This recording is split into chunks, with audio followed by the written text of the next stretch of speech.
Hello and welcome to the Astrology of Sedna. I am Ada Pembroke. I am an astrologer, author, and the founder of the Narrative Astrology Lab. And today we're going to be talking about dwarf planet Sedna. So I want to start with a quote that I stumbled on when I was first starting to prepare this talk. The quote is by Kim Krantz, who is the creator of the Wild and Known Tarot and Oracle deck series. And she says, it's possible that archetypes have their own agendas, their own work to do with us. And I want to start there, even though I'm not entirely certain that archetype is the best way to describe Sedna, um, because that quote, the idea of archetypes, or in my case, Sedna having her own agenda, very much resonates with me. I have felt like Sedna has had her own will, her own desires, her own things that she has to say ever since I started working with her. And I believe that that's true of all of the planets. I'm a bit of an animist, if I can use that word. But I feel as though Sedna is different, or at least she's having a moment. For most of her time on this planet, she has been working very closely and exclusively with the Inuit people. And I feel as though the discovery of Sedna was synchronicitous, and she's beginning to initiate a larger conversation with people outside of that community. I am not Inuit. I am a white girl from Connecticut. So I have been um, nervous, frankly, to dive this deeply in with Sedna and to share my work. Um, and so I want to start here from the get-go with acknowledgement of the fact that um, Sedna is an Inuit spirit, and what we know of her comes from that culture. And and so we have a lot to be grateful for from them and their willingness to share their stories, and especially considering their traditions around folklore and their willingness to talk about these things. Um, and I'll go into that a little bit more later. So, like I said, um, I'm I mentioned this earlier before I started pressing record. I'm I'm new to my Sedna journey, but it has felt important to me to have this journey in public. And so this talk is uh, coming at the beginning of my explorations, at around the time where I thought, okay, I have about an hour's worth of interesting stuff to share. I first encountered Sedna in 2022. I had the privilege of working on a transcription of Alison Chester Lambert's incredible talk for Astrology University on the dwarf planets. Um, and she mentioned Sedna in there, and it stuck with me because of the way that she talked about the discovery and the way that Sedna flies through the depths of icy space, further out than any other body that we're aware of, other than possibly comets. And so that story of Sedna was a seed that was planted in my consciousness that first started to sprout back in December. My family has a tradition of reading stories that we've given to each other on Christmas Eve. And this year I asked for the book Never Whistle at Night, an Indigenous dark fiction anthology. And there was a story in there that just so happened to be about Inuit spirits, written by a woman of Inuk descent. I just happened to open up the book and read the story out loud on Christmas Eve, and I was like, oh wow, Sedna's in here. Hey, I think there's a Sedna in astrology. So I went to my astrology software and pulled up Sedna to see where she was and what she was doing, and discovered that Sedna was in the process of going back and forth between Taurus and Gemini, which is a really significant thing in Sedna's history and ingress, and we'll talk about why that is in a little while. Um, and with my astrology software, if I don't take a planet out, it'll just stay there in all of the charts that I cast from then on. And so because I didn't take Sedna out of the charts, I happened to have Sedna in every chart that I cast from then on.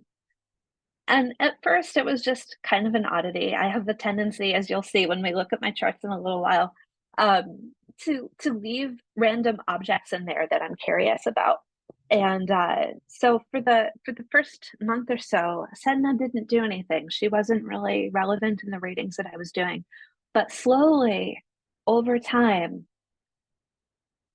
Sedna just kept on coming up in readings that had seemingly nothing to do with her. And then finally, I was doing for readings, a reading for someone about Chiron. And the only way that I could understand what was happening with this person was the fact that Chiron and Sedna were involved in a transit.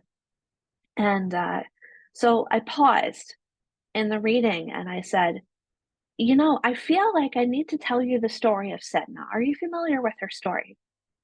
And I told the story, and the emotion in the room, well, the Zoom room, was so powerful that I was like, this is incredible. I really need to start paying attention to this. And so I went to the narrative astrology lab and I was like, I think that I'm going to start doing some research on Sedna. Will you help me? And when I told a rough idea of what Sedna was about, the response that I got, I mean, the people in the lab are amazing anyway, but I've never experienced this much enthusiasm over a project before, which is one of the reasons that I've had the courage to share my journey with Sedna so far, even though I've only been casting her in charts for less than 6 months. So I've done roughly 15 readings with members of the Narrative Astrology Lab, and most of them readings centered on Sedna. I've done many more readings than that, um, and most of them have mirrored the first time that Sedna came up in the reading, the one involved with the Chiron transit. I told her story, and I feel like going back to that idea of archetypes having their own things that they want to accomplish, I feel like what Sedna wants, or at least part of it, is for her story to be known and for her story to be told. Um, and so from there, I began to research Sedna in mythology. And in the process, I stumbled on a bunch of work by the Inuk writer Rachel Kinsolik Tinsley. I hope I'm pronouncing her name right. She has an amazing collection of essays about folklore and Inuit culture and how Inuit culture compares with mainstream westernized culture in Canada. She's a translator between the Inuit language, which I've tried to pronounce, and I can't even pronounce the name of their language, and English. And she is very much a translator of Inuit culture and Canadian English speaking culture. So I have a collection of resources that I am updating continually that I will link to at the end of the talk, and you'll find that at least at this point, the vast majority of them come from Rachel, and I'm incredibly grateful for her work. So I said that it's important to tell Sedna's story, and so it would be um,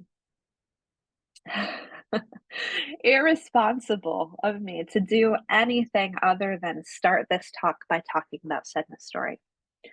So Sedna is a spirit from Inuit folklore. The people who tell her story are spread out traditionally over a very, very wide territory up in the Arctic. The Inuit peoples who tell her story live from the top of Greenland all the way over the top of Canada to Alaska, which is a very, very large area of land.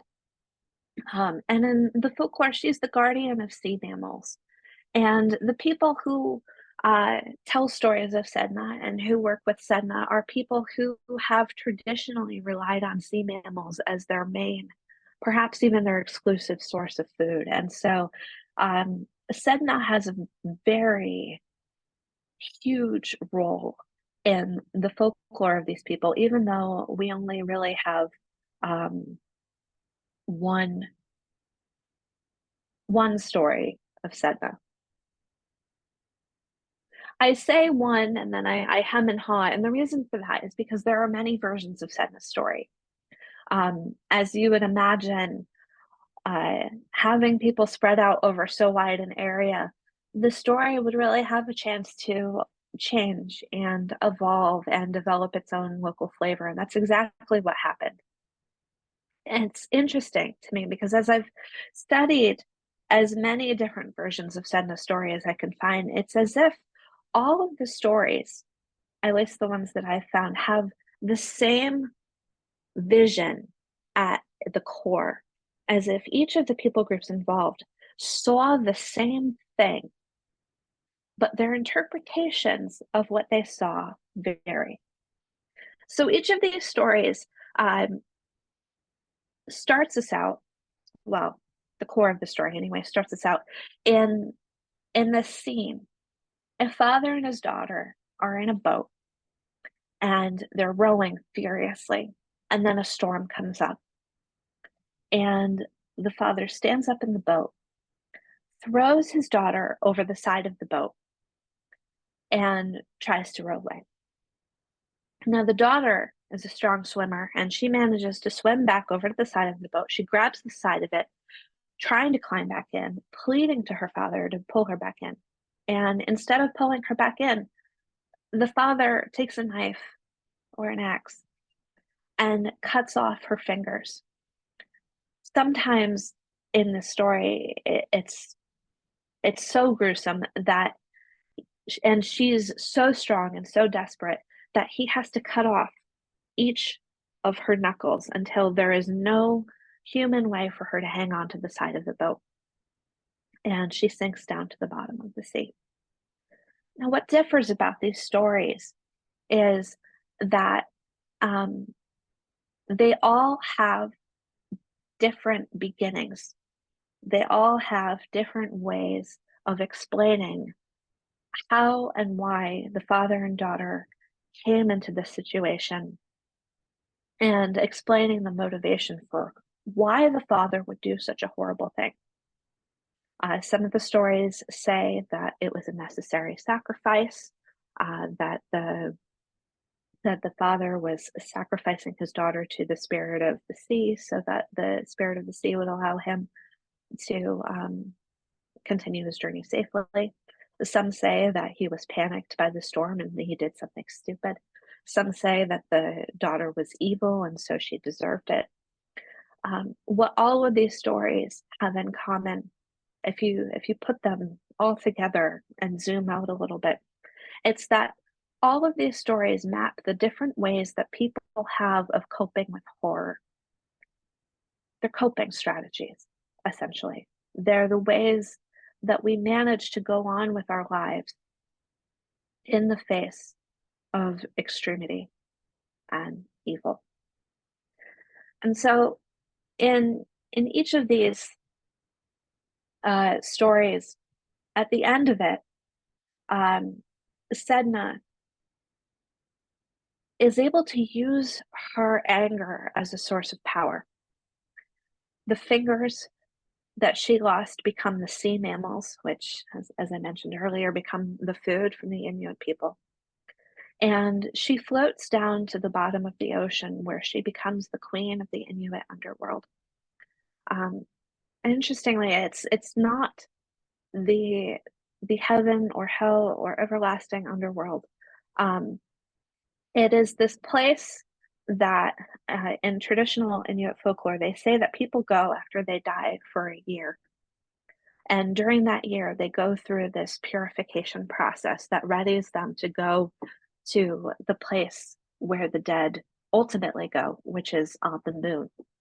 And so um, there are themes of purification in the story of Sedna that will be relevant a little bit later. So I mentioned earlier that I believe that it's important to understand Sedna's role in Inuit culture in order to understand who Sedna is and what she means astrologically. Sedna belongs to classical Inuit folk belief. Um, Today, from what I understand, the vast majority of Inuit identify as um, Christian. They don't practice the folk belief that Sedna comes from. My understanding is that it is best to understand Sedna's relationship with um, contemporary Inuit culture as being a bit like Zeus for modern Greek people. Um, part of part of the culture, part of the history, but just like uh, until the pagan revival, no one worshipped Zeus. Um, Modern Inuit, as a rule, do not work with Sedna, um, which is very interesting because if they did, um, they we would likely not have Sedna as a named planet in the sky. And the reason for that is because in traditional Inuit folk belief, they have a tradition of silence. They don't talk about spirits. And the reason for that is because they believe that the world changes through a combination of intent and strength of will. And it takes a great deal of strength to change things in the physical world. Um, but it doesn't take very much strength at all to change things in the spirit world. And so they believe that just the act of talking about a spirit has the power to summon that spirit.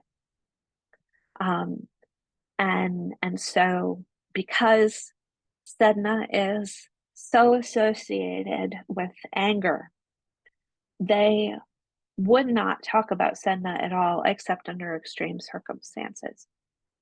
This is beginning to change.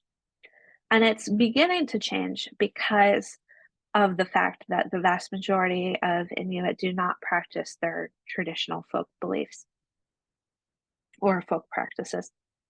And so the elders in Inuit culture, or at least some of them, have decided that it is better for them to break the code of silence and risk the wrath of beings like Sedna and talk about their beliefs than it is for those beliefs to be lost. And I read a very poignant essay by Rachel that I've linked to in the resources section, where she talks about how the Inuit have watched as Europeans have lost their folk belief, and they've seen Europeans and European descended people as an object lesson for what they don't want to happen to them.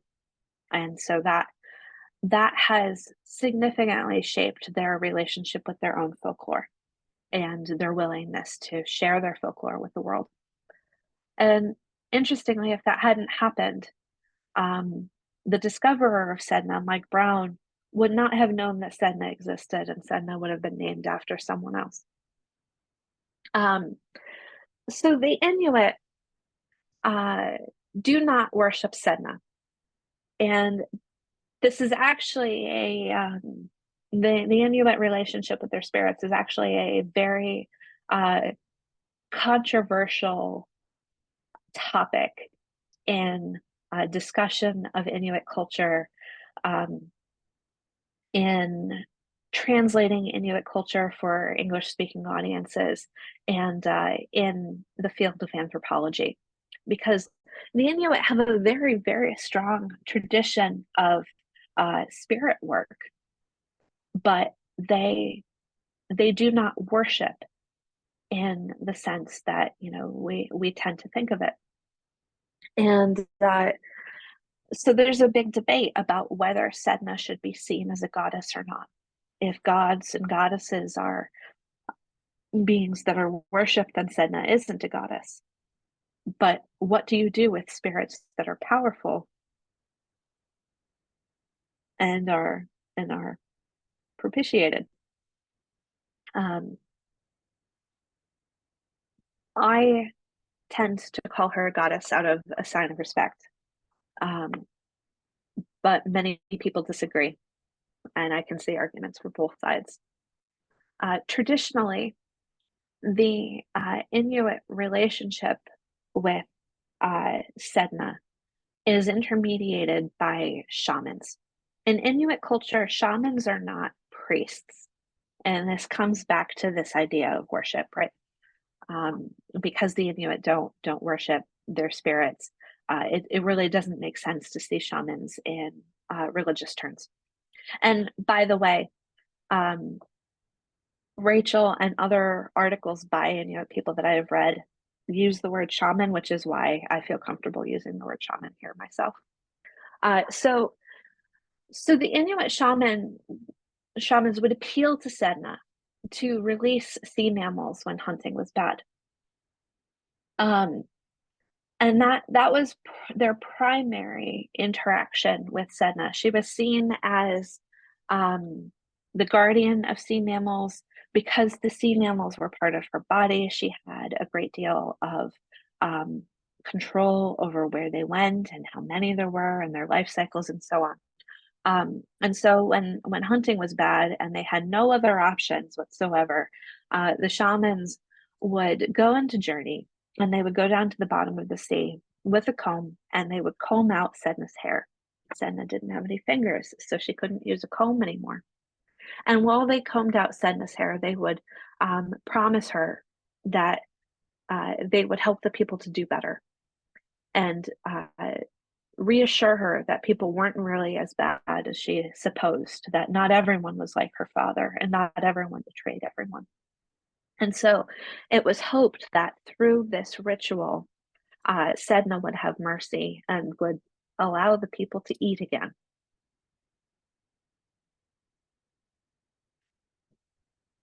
So this is a quote by Rachel that has really stuck out to me. She says, "It is the state dweller's way to rely on systems, and the nomad's way to rely on the self." And this comes from an essay in which she's explaining why the Inuit folk beliefs are not religious.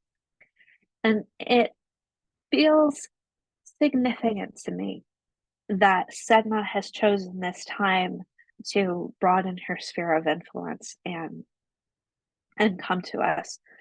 And I have this theory that one of the things that's happening here is as we are going through a period where we're experiencing the breakdown of systems, this is a moment where we have a lot to learn from people and spirits who are used to existing in an environment in which there are no systems. One of the reasons, and the Inuit and the anthropologists seem to largely agree on this, one of the reasons why the Inuit don't have what uh, what we would consider to be a quote unquote robust religious system is because religions are fundamentally about system. If the crops are bad, you appeal to the god of agriculture or the goddess of agriculture to try to fix things. There are people that you appeal to, ways that things are done, divine hierarchies and departments and bureaucracies. And Inuit culture is all about adaptability. Things are continually happening in unpredictable ways. And so the reason Sedna comes anywhere close to being a goddess in the way that we typically think of gods and goddesses is because the only thing that they could remotely rely on was sea mammals for food. And so this relationship of appeal and providing came up in their culture. But as a rule, the value that they have is for adaptability and learning how to figure things out on your own. And I wonder if we are beginning to enter a period around the world where we are beginning to need to move through the world more like nomads and less like state dwellers. It feels significant to me that Sedna was discovered in 2003, and that was uh, around the beginning of the digital nomad and the Uranus and Sagittarius generation coming out into the world. So let's talk about the astronomy of Sedna. Can get our science geek on a little bit. So Sedna is a dwarf planet. One of the things that came up often in readings about Sedna is that people tend to assume that she's one of the asteroid goddesses, and she actually isn't an asteroid. She is a dwarf planet. You may be familiar with the debate that went on about 20 years ago about whether or not Pluto was a planet. And ultimately, the IAU, the International Astronomers Union, decided that Pluto was not a planet. Pluto was a dwarf planet. And the reason for this debate that still gets evolutionary astrologers very salty to this day is because of the discovery of the planet Eris. It was long believed by the time Eris was discovered that there were no significant bodies that were left to be discovered in the solar system. And it was only when the astronomer Mike Brown began to look in the places where there absolutely should not be any planets that the long break between the discovery of Pluto and the discovery of other dwarf planets was broken. And astronomers began to make significant discoveries again. And the discovery of Eris, also known as Discordia, set everything into discord because Eris is around the same size as Pluto. And if you admit that Eris is a planet, then you also have to admit that Ceres is a planet. And you have to admit that all of these other things are planets. And at that time, we were going through a period where we were discovering a lot of new dwarf planets. And what would you do if you had to completely rewrite the astronomy books every year because suddenly you had a new planet? What would the school children do when they were memorizing the planet song? Would they have to rewrite, my very educated mother just served us 9 pizzas?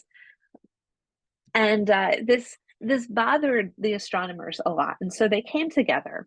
And normally when the astronomers come together, they fight about things that no one really cares about outside of the astronomical community. But they came together to solve this problem of what the definition of a planet was. And they finally decided that there were going to be 3 categories of planet-like objects, objects that orbit the sun. in roughly circular orbits. First, there was a planet. A planet has to be round, it has to orbit the sun, and it has to have cleared its neighborhood. There can't be anything remotely near the planet because the planet has to be big enough to have absorbed everything either into itself or into orbit around itself. Um, we think of all of the moons of Jupiter and Saturn. They've either pulled all of the bits of space rock and debris into themselves and made themselves bigger, or the bits of debris have started to orbit in their own like mini solar systems. A dwarf planet is round, but it hasn't cleared its neighborhood. There are other things in its orbit. There might be asteroids.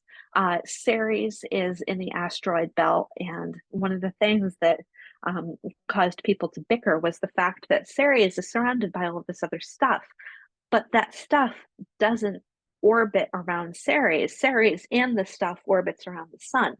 And so did that make Ceres significant enough to be called a planet?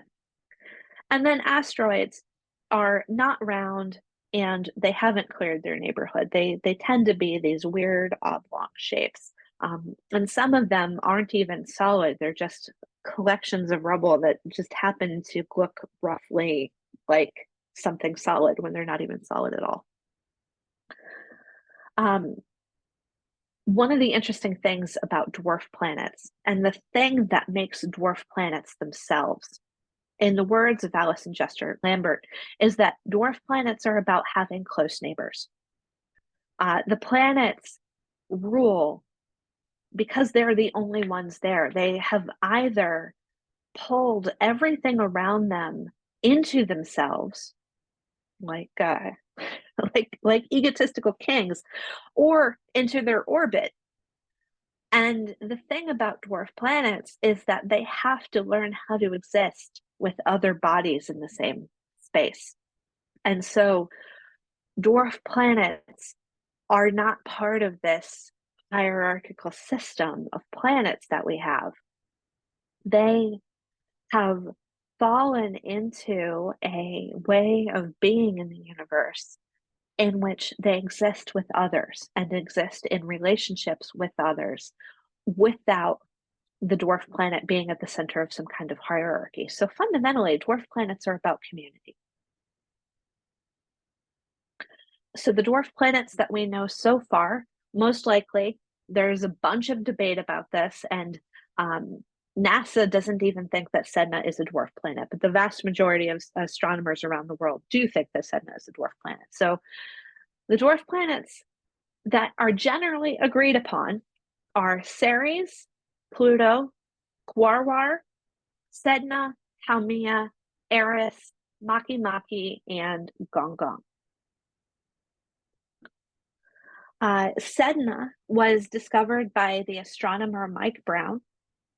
And when she was discovered, they had a very difficult time pinning her down because she was moving so slowly that their computer software thought that she was a bug and just dismissed her entirely. And so Mike Brown had this period in his discovery process where he had to manually go through tens of thousands or hundreds of thousands of slides and looking in each one to see if something had moved, even though they theoretically had a computer that was capable of looking for these sorts of things.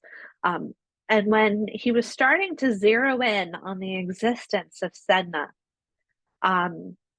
he jokingly called her Dutch, or the Flying Dutchman, named after the legendary ghost ship that was doomed to sail forever and never reach port.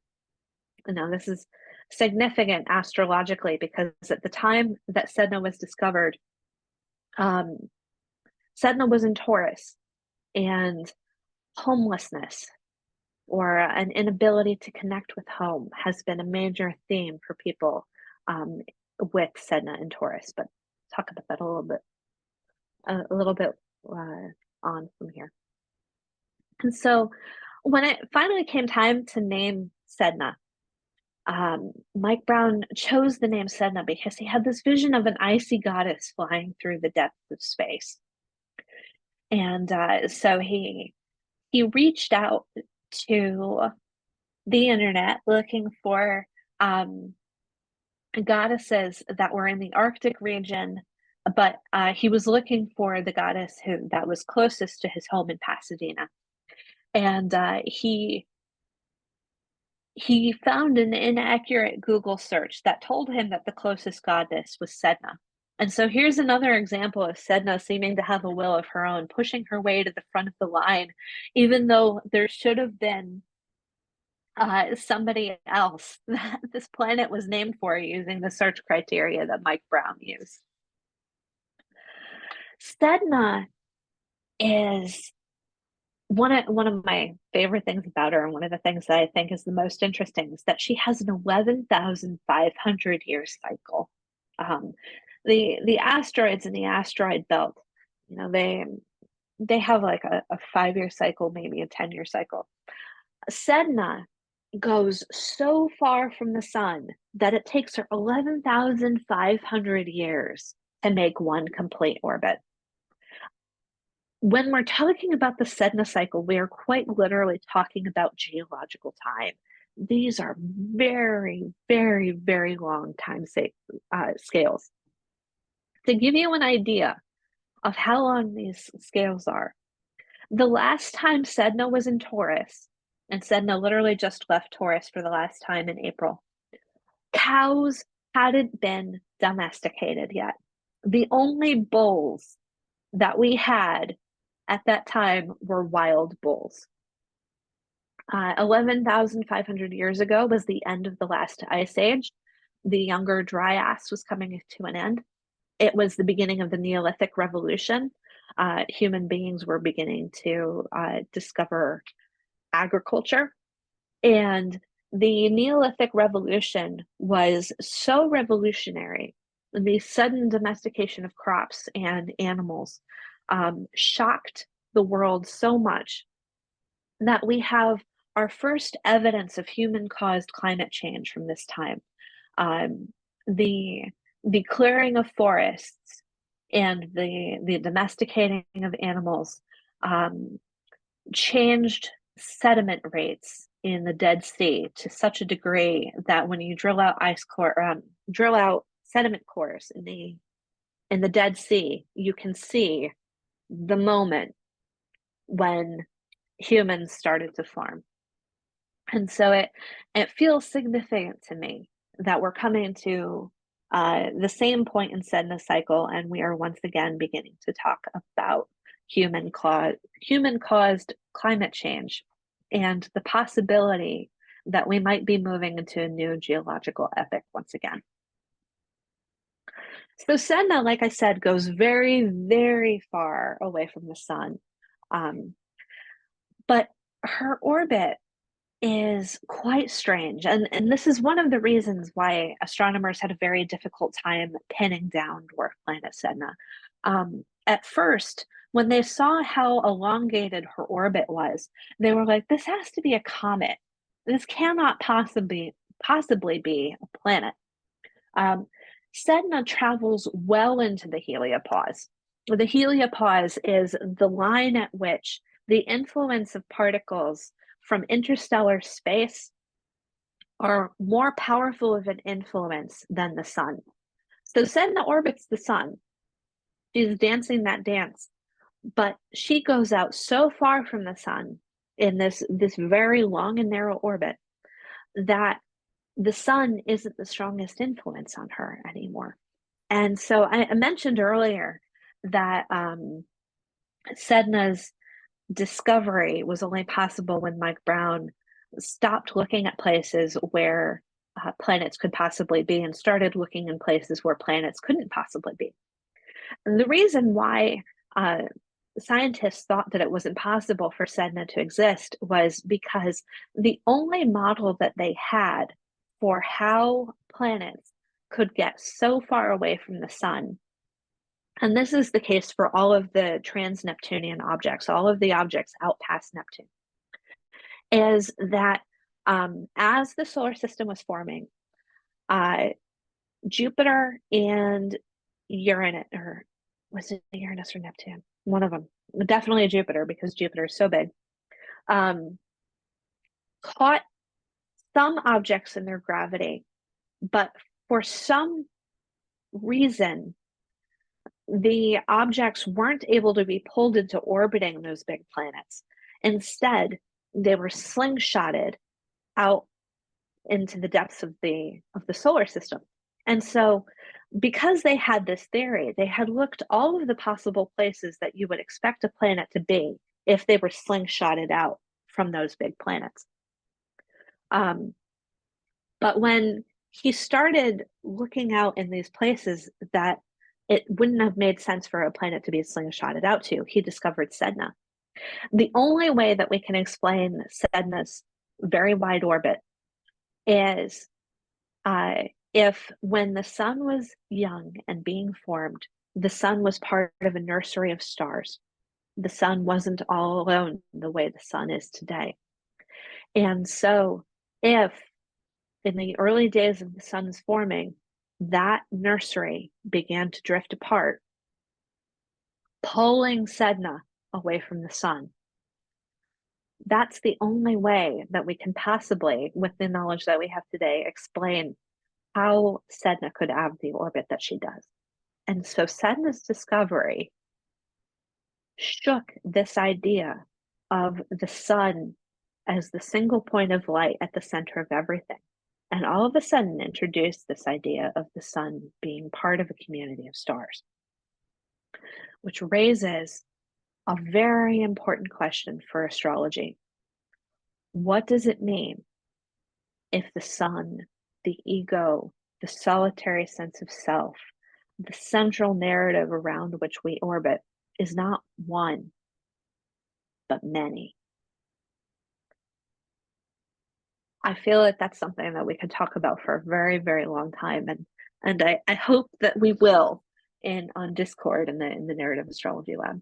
But I want to just put that out there. What could that possibly mean? So Sedna is a red planet. She's actually the second reddest planet in the solar system after Mars.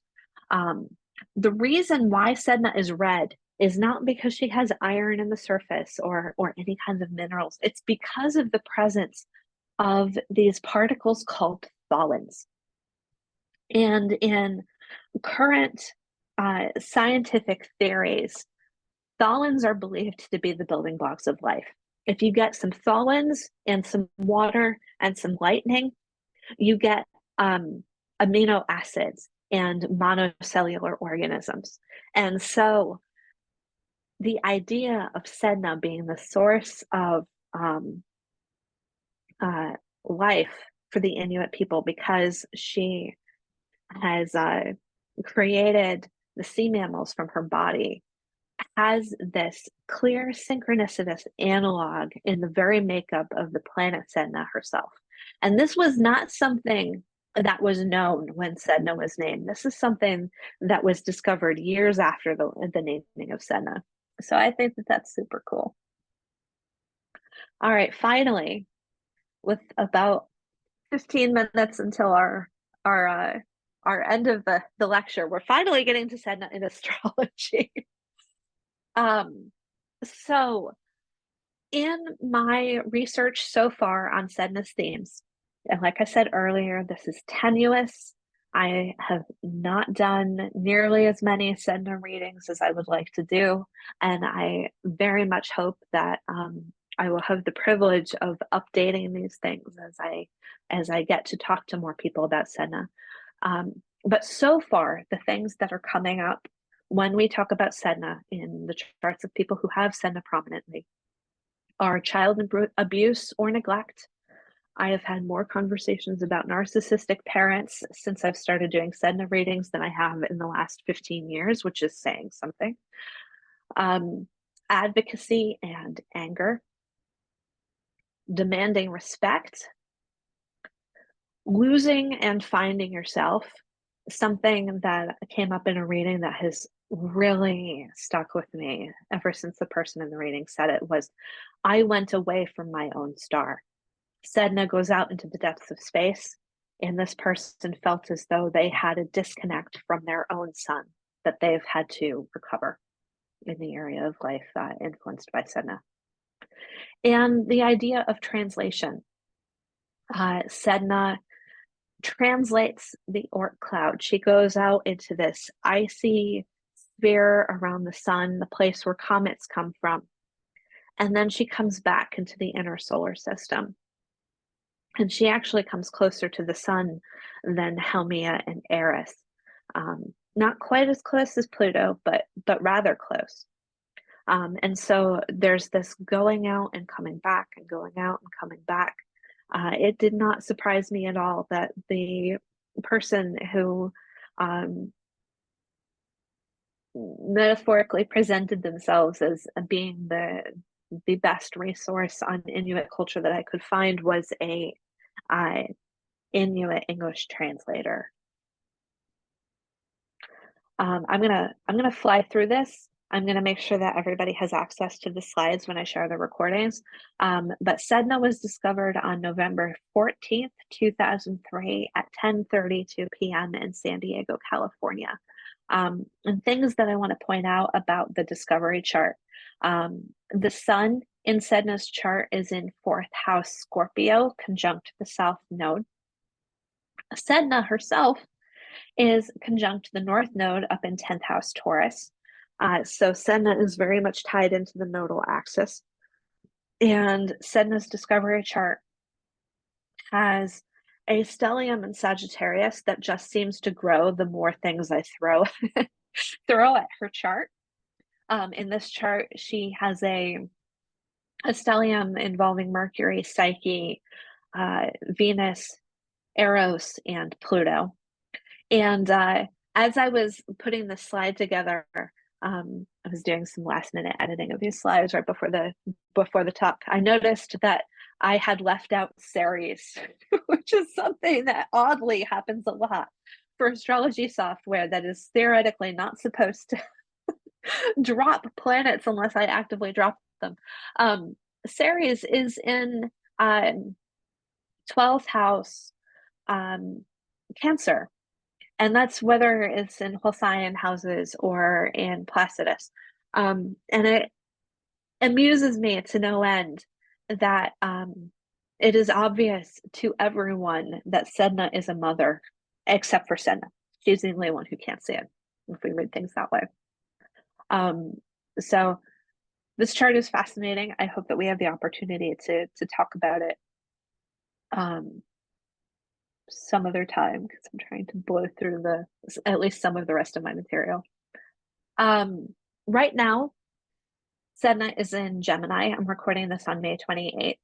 At the time of the recording, Sedna was, interestingly, part of a stellium in Gemini. Sedna, Jupiter, Venus, and the Sun.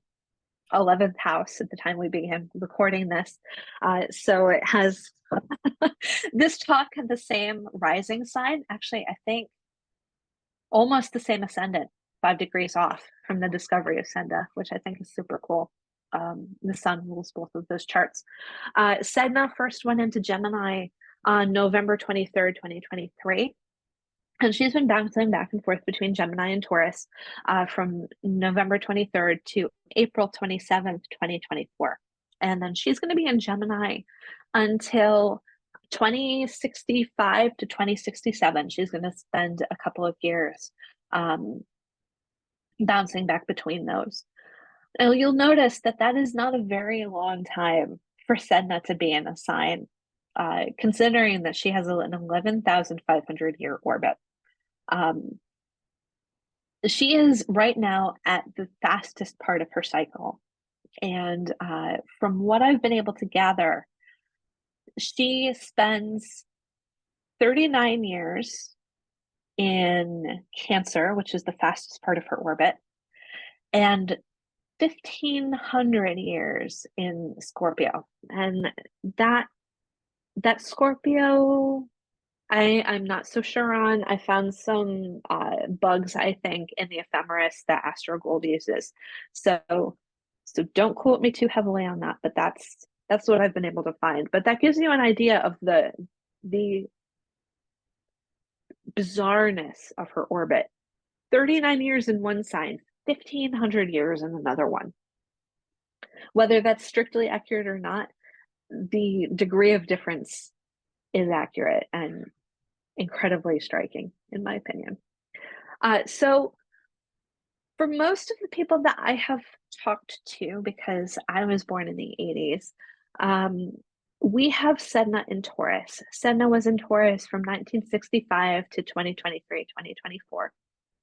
The types of things that I have heard from people who were born with Sedna in Taurus, um, themes of embodiment, the idea of embodiment being stolen from them in the way that Sedna's life and her fingers were stolen from here. A sense of homelessness. People said things like, "Where is home? I have nowhere to land. I can't hang on to my housing situation." And Taurus is famously associated with animals. And one of the things that came up in a reading is someone who felt like they were a very strong advocate for animals. Uh, when I first started working with Sedna, it was because Sedna and Chiron came together. And one of the interesting things about um, the research that I've done so far is that Sedna and Chiron keep on appearing together. One of the mistakes that I've tended to make in my readings is that when I see Chiron and Sedna together, I have the tendency to be like, oh, okay, well, I tend to try to look for the bright side of Chiron. I try to focus on Chiron as the place where you're adopted by the gods. But if Sedna and Chiron are together, Sedna has such a tragic story. So we must be bringing out the rejection wounds of Chiron, right? Almost across the board. When I have gone in this direction in my interpretation, the person that I'm reading for has had a very strong response and been like, absolutely not. And they've felt very protective of their Chiron and their Sedna, and seen the interaction between them as a place where they have found their own personal power. So I think that's really cool. One of the things that came up in a reading in which Sedna was conjunct Chiron was the idea of the birth of the person I was talking to being a source of drama in their community. And so, if you know the story of Chiron, Chiron's birth was a drama as well, and seeing that connection so literally played out in the life of this person, I was really tickled. Um, Mercury Sedna aspects, um, hard aspects tend to bring out this hear me roar way of relating to Sedna. Easier aspects, sextiles and trines, tend to express as people who feel as though they're here to tell healing stories. One of the things that I believe that are going to be the work of Sedna in Gemini is the work of telling healing stories. And it feels very significant to me that I started working with Sedna around the time that Sedna went into Gemini, and I got this strong feeling that what Sedna wanted from me was just to tell her story over and over and over again.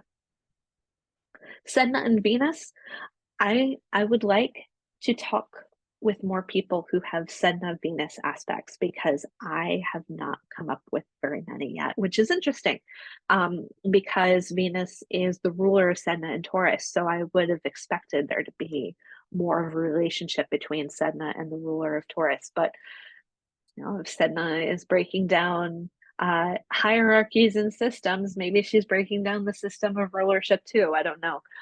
The one thing that has come up talking about Sedna and Venus is the person who had that connection uses Venusian things to, metaphorically speaking, comb out Sedna's hair and find peace from their anger. Mars aspects, brings out the more protective side of Sedna. I spoke with someone who had a square to Mars in 11th house Leo, and they felt that they had a very strong calling to protect the standards of their community.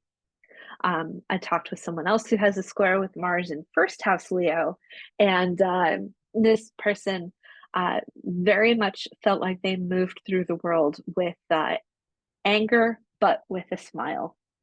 Like you know, this person is very angry when they go from being angry to smiling. It's like that's when you know it's really bad. Um, Neptune Pluto aspects. One of the interesting things about um, people who are alive today, who I can talk to about their sednas, um, Neptune and Pluto have been sextile each other from the 1950s, and they will be until the mid 2030s.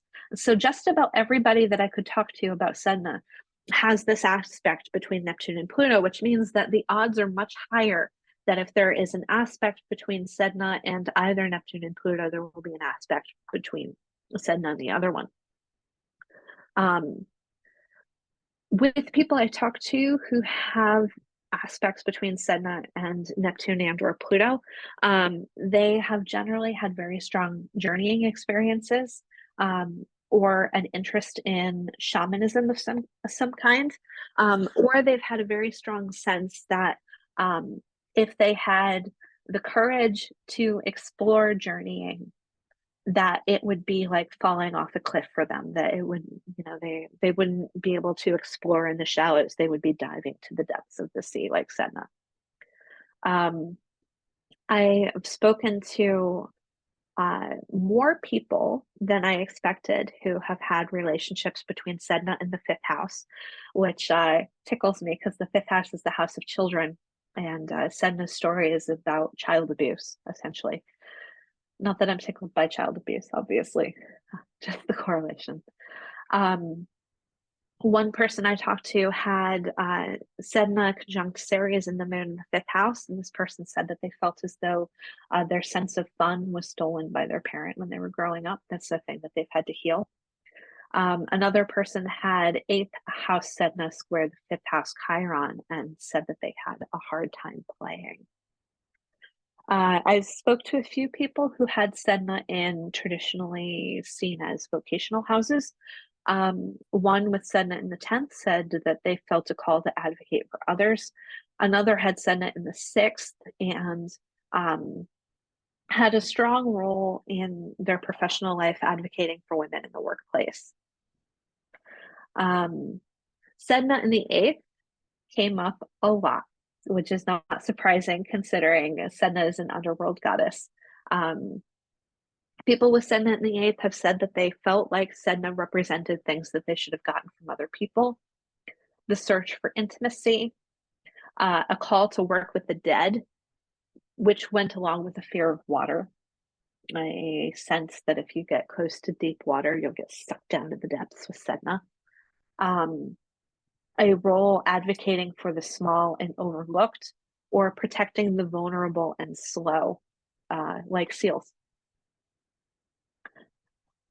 So, apologies for blowing through the end there. I wanted to get through as much as I possibly could, and we're still a little bit over time. I apologize. But I have put together a page on that collects together all of my writings on Sedna.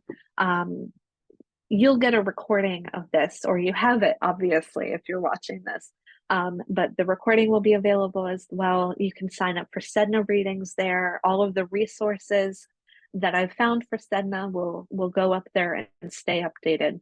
So if you're interested in any of these things, you can go to adapembroke.com/Sedna, and I will include that link in the materials that I send you. If I haven't gotten a chance to talk with you about Sedna, I would really like to. I would really like to continue my research and look for more correlations in the lives of people who have prominent Sedna placements. So if you are interested in doing that, I hope that you will check out Sedna readings on my Sedna page, and talk to me if that's out of reach for you. I feel a call to do this, and I'll do my best to work with you if I can. So, Q&A. I have 22 unread messages in chat, so let's see what I can get through as fast as possible. Okay, we've got some introductions.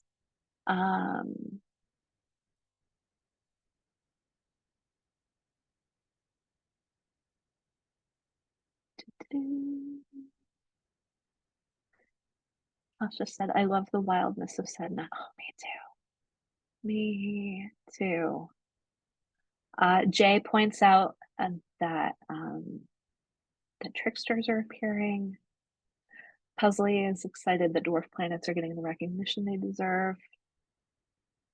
Galactic astrology. Oh, I hope you'll talk more about that, Tasha.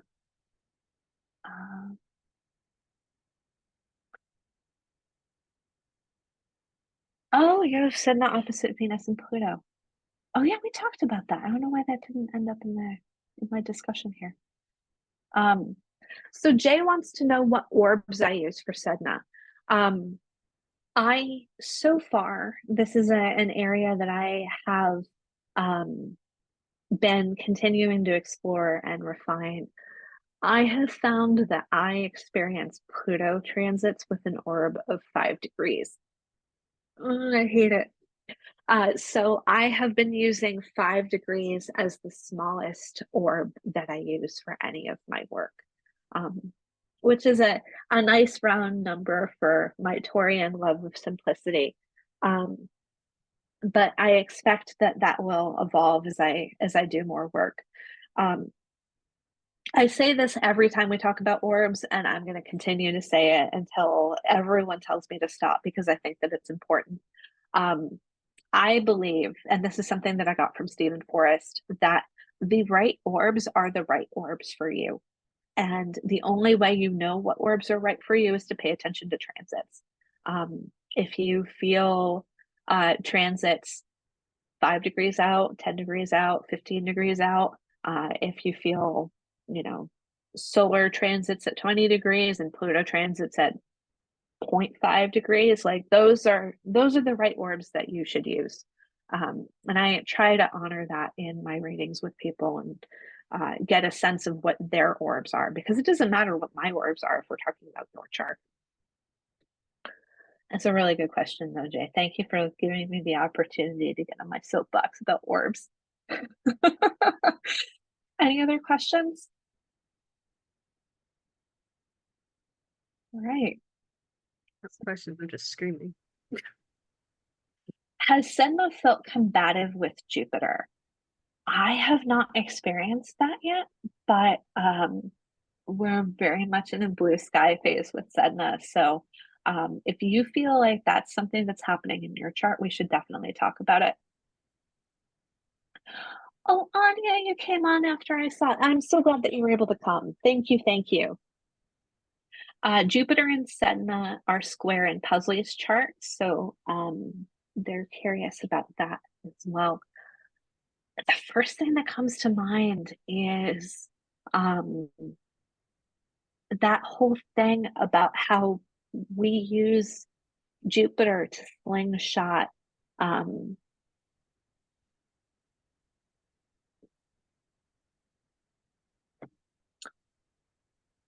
totally blanking on the word. Voyager is one.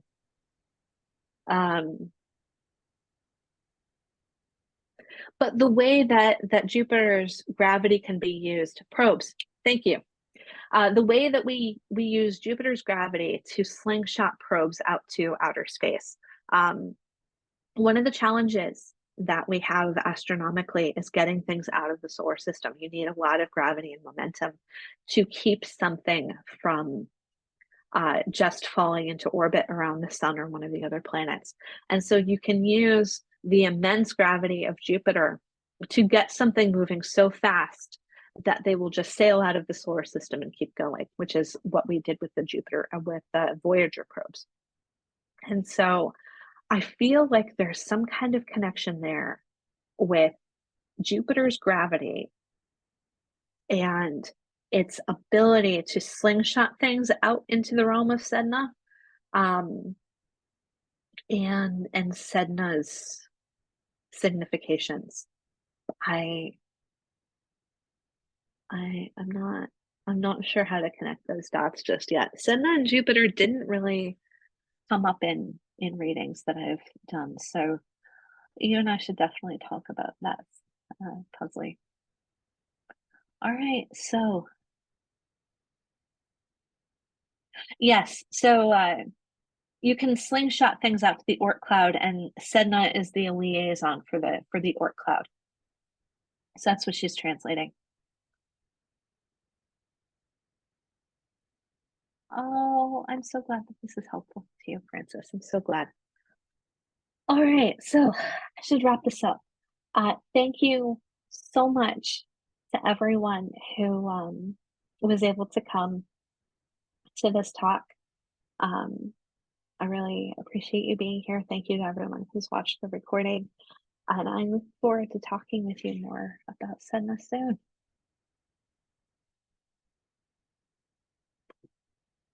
Bye.